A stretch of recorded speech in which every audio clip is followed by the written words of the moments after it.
Desde la mañana con 43 minutos seguimos acompañándolos acá en el Expreso Biobío, analizando, ¿no?, todo lo que está sucediendo a propósito de, se cumple ya más de una semana, ¿no?, que conocimos este reportaje de CIPER que dio a conocer este audio, ¿no?, polémico audio entre Luis Hermosilla, ¿no?, la abogada Leonora, ¿cómo fue el apellido? Leonardo Villalobos, gracias, sí. Y Daniel Son Sauer. muchos nombres, Dicen muchísimos nombres ahí también. Bueno, ha tenido repercusiones, ¿no? Lo informamos oportunamente. Hay consecuencias, por ejemplo, que salió el director de grandes contribuyentes de impuestos internos. Hay otros 4 funcionarios del organismo que fueron suspendidos por este caso. Sí, vamos a hablar sobre este tema en particular con quien es ex subdirector jurídico del Servicio de Impuestos Internos, Cristian Vargas, que está en línea. Muy buenos días, Cristian. Hola, buenos días. Hola, muy buenos días. Buenos días, gracias por invitarme. No, gracias a usted por atender el llamado de la radio para comentar estos temas, entender cuál es su impresión, cómo está reaccionando el Servicio de Impuestos Internos, que, mire, parece irónico, pero estamos hablando con usted, que salió en un contexto muy distinto, muy diferente, pero por lo menos a prima fase se ve que está reaccionando por lo menos el Servicio de Impuestos Internos. No sé cómo lo ve usted. Sí, bueno, mira, lo primero que decir que lo que resulta de la grabación conocida es, por supuesto, la máxima gravedad. Aquí aparece, no hay que olvidarse de eso en primer lugar, aparecen unos abogados de la élite política y económica del país junto a un empresario organizando operaciones delictivas. De eso se trata. Operaciones delictivas consistentes en sobornar a empleados públicos del Servicio de Impuestos Internos y de otra repartición pública de la Comisión para el Mercado Financiero, con el objetivo de entorpecer o de sustraerse a la investigación de actividades ilícitas cometidas por ellos o por sus clientes. Entonces, en primer lugar, dejar eso, es mi primera impresión. O sea, es sorprendente el nivel de degradación ética que demuestra esta gente del audio y que devela además una grave situación de corrupción que afecta al país. Ahora, en cuanto al servicio, mira, yo creo que el servicio en esto también, al menos lo que aparece de las grabaciones y lo que de los antecedentes hasta ahora conocidos, ha demostrado una falta de control de funciones críticas que realizan ciertos funcionarios, como los directores regionales, el director de la DGC, que tienen facultades legales muy importantes. Pueden dejar sin efecto ciertos actos de fiscalización, como son las liquidaciones o giros de impuestos. Entonces, me parece a mí que esto evidencia una falta de control activa por parte de la administración tributaria, de parte del Servicio de Impuestos Internos, en este caso. Y yo diría, mira, que eso, lamentablemente, a raíz de los casos que usted recordaba, ¿no?, el caso que originó mi salida del Servicio de Impuestos Internos, caso Penta, SQM, me parece a mí que precisamente en aquel entonces las autoridades a cargo, ministro de Hacienda, director de esa época, el señor Barraza, dieron una pésima señal a los funcionarios del Servicio de Impuestos Internos y a los ciudadanos en general, al ser funcionales a una verdadera estrategia de impunidad para políticos y autoridades que aparecían involucrados en hechos ilícitos. Eso fue una señal grave de debilitamiento del deber de probidad, porque cuando se relativizan estas situaciones de corrupción o uso desviado del poder, se da un mensaje potente a los ciudadanos de que cualquier cosa puede hacerse, sin límites éticos, morales. O sea, un caldo de cultivo a cualquier delincuencia. Sí, una señal particularmente, usted mencionaba a la élite a propósito de la descripción de estos audios, ¿no es cierto?, donde hay abogados que hacen parte de la élite que se coludan justamente con empresarios para elaborar una cierta estrategia de impunidad y delinquir, digamos. O sea, así es. Es imposible, digamos, no recordar el caso precisamente que dio lugar a su salida del Servicio de Impuestos Internos. Pero, sí. Ahora, con las decisiones que ha tomado el director del Servicio de Impuestos Internos, ¿usted ve alguna diferencia precisamente en las señales? Mira, a mí me parece que las medidas que hay que tomar obviamente tienen que estar a la altura de la gravedad de los hechos. Estas primeras medidas de vincular o suspender de sus funciones a funcionarios que aparecen involucrados en hechos irregulares que hay que investigar, me parece adecuado, me parece prudente la medida de suspenderlo. Pero desde luego que el servicio tiene que, en primer lugar, investigar a fondo desde el punto de vista administrativo esta situación y todas otras irregulares que están relacionadas con este caso y con otros que pueden aparecer, por supuesto, con sumarios administrativos, tendientes a establecer la verdad de los hechos y la responsabilidad que le caiga ahí le quepa a funcionarios de esta repartición pública. Eso es una parte, pero una parte, otra muy importante, es ser activo el Servicio de Impuestos Internos en la investigación de los delitos que aquí también resultan, delitos de soborno, de cohecho, de probablemente asociación ilícita, a mi juicio, de lavado de dinero también.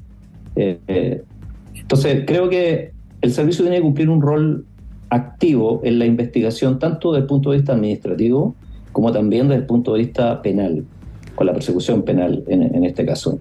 Creo que las medidas estas están en el rumbo correcto, de luego, pero como le decía al principio, a mí yo creo que hace falta, y hay una carencia de eso, se ve una precariedad en forma activa de controles, de mayores y mejores controles de parte del servicio en relación a funciones críticas y roles que ocupan ciertos funcionarios.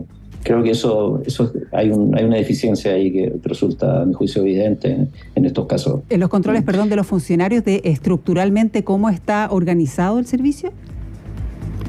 Claro, el control. Lo que pasa es que, como le decía, hay autoridades del servicio, hay roles, funcionarios como directores regionales, sí, director de la DGC y otros, que tienen facultades legales importantes y que hay que controlar, que se cumplan dentro del marco, que esas facultades se ejerzan dentro del marco legalidad. O sea, son facultades, como le decía, legales muy relevantes, como por ejemplo poder dejar sin efecto liquidaciones y giros de impuestos, pero ello es cuando concurran las causales legales, las que establece el Código Tributario, por ejemplo, que adolezcan de vicios legales o de errores manifiestos. Entonces, en esos casos, claro, procede, pero para que ese tipo de facultades, por ejemplo, que es una de las aristas que se está investigando acá, sí, o sea, se dejó sin efecto una liquidación o un giro por más de 3.500 millones de pesos, aparentemente, por los antecedentes conocidos, en forma irregular, como resulta del propio audio o grabación que hemos conocido. Entonces, eso puede estar vinculado incluso, esos dineros, esas liquidaciones o giros, a los delitos tributarios que ahora se están investigando en relación con el factor, con la empresa de factoring. Sí. Entonces, a eso me refiero. O sea, creo que ahí todo esto evidencia una precariedad en los controles de parte del Servicio de Impuestos Internos. Perdón, claro, cómo funcionan los controles, ¿no? Cómo está el organigrama, por así decirlo, ¿no? Pero ¿qué pasa después? Porque una de las cosas que también se ha criticado, se ha hecho el punto, a ver, ¿y quién tiene el poder ahí? Porque se ha hecho el punto también, a ver, Impuestos Internos son los únicos que se pueden querellar por estos temas y que no lo han hecho, en otros casos tampoco, ¿no? Y era el punto de, claro, que se busca proteger gente y por eso, como nadie más puede querellarse si no es Impuestos Internos, no hay querella y no avanza esto. Entiendo que hasta ahora tampoco se han querellado, entonces, ¿cómo se evalúa eso? ¿Quién está mandando? ¿Quién tiene el poder ahí? O sea, el poder, como dice usted, o la conducción del Servicio de Impuestos Internos recae en primer lugar en el director del Servicio de Impuestos Internos. Ahora, en el caso de fondo, ¿sí?, que aquí ha salido, o sea, al caso de fondo me refiero a lo de esta empresa de factoring que aparentemente ha incurrido en delitos tributarios en conjunto con una serie de otras empresas,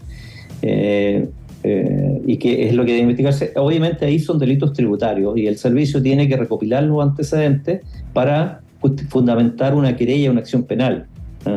Yo creo que este asunto de esta empresa de factoring y la posible eventual comisión de delitos tributarios en relación con las operaciones que realizaban, esto ya se conoce de hace bastante tiempo, de hace meses, por lo tanto no es algo que haya surgido ahora la semana pasada.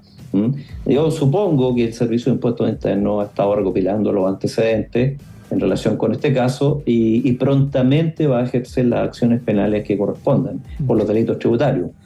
Otro asunto, otro aspecto de este caso es lo que resulta de la grabación que conocimos recientemente, en que aparecen otros delitos distintos, cohecho, soborno, como yo les decía, probablemente incluso asociación ilícita, todos delitos muy graves. Recordemos que el cohecho y el soborno hoy día en el Código Penal tiene previsto sanciones, penas de reclusión de 3 años, un día, 10 años. O sea, se trata de delitos muy graves, delitos con pena de crimen.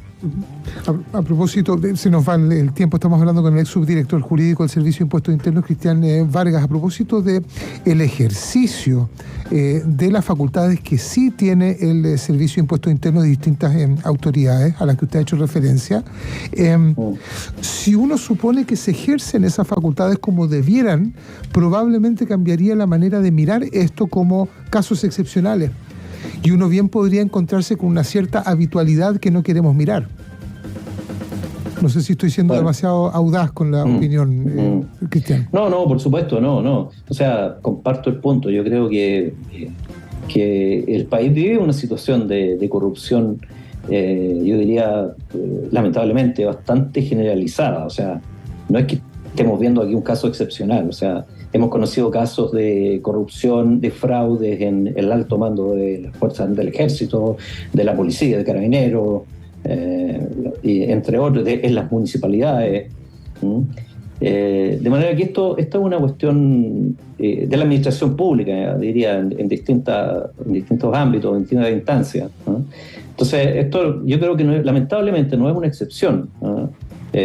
Aquí hay una situación grave de corrupción en el país y hay que dar todas las señales y tomar todas las medidas que están a la altura de la gravedad de estos hechos.